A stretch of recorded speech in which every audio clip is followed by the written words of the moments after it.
First Nations TV supports working together towards closing the gap in health, education, economic development outcomes and opportunities for Aboriginal and Torres Strait Islander people.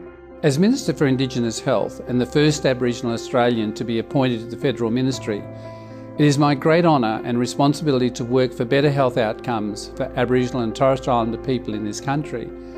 Health outcomes for Aboriginal and Torres Strait Islander people should be equal to those of non-Indigenous Australians. Closing the gap is our map to that clear destination, setting clear and tangible targets to achieve equality and health outcomes for all Aboriginal and Torres Strait Islander people. I welcome the latest annual Closing the Gap report, which holds all governments and all ministers to account as we walk together along that path. This year's report shows mixed results and provides us with the opportunity to consider our course and reinvigorate our commitment to this fundamental task. Aboriginal and Torres Strait Islanders die on average 17 years younger than other Australians. Support their call for Australian governments to help them tackle this crisis. Help lift the average life expectancy of Indigenous Australians to that of other Australians. As an Aboriginal man, I can expect to live to just 59 years of age. As a non-Indigenous man, I can expect to live to 76 years of age, 17 years longer. An Aboriginal and Torres Strait Islander child can expect to have a shorter life than a child born in Bangladesh.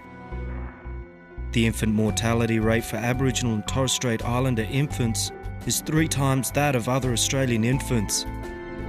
We are not currently on track to meeting the Closing the Gap target set by COAG in 2008. The health of Aboriginal and Torres Strait Islander people is slowly improving, but the current rate of progress will have to gather pace if the life expectancy target is to be met by 2031. We know that the social and cultural determinants of health are central to these results, including factors such as housing, education, employment and interaction with the justice system. I'll be doing everything I can as Australia's Minister for Indigenous Health to tackle barriers to better health. But in truth, closing the gap is everyone's responsibility.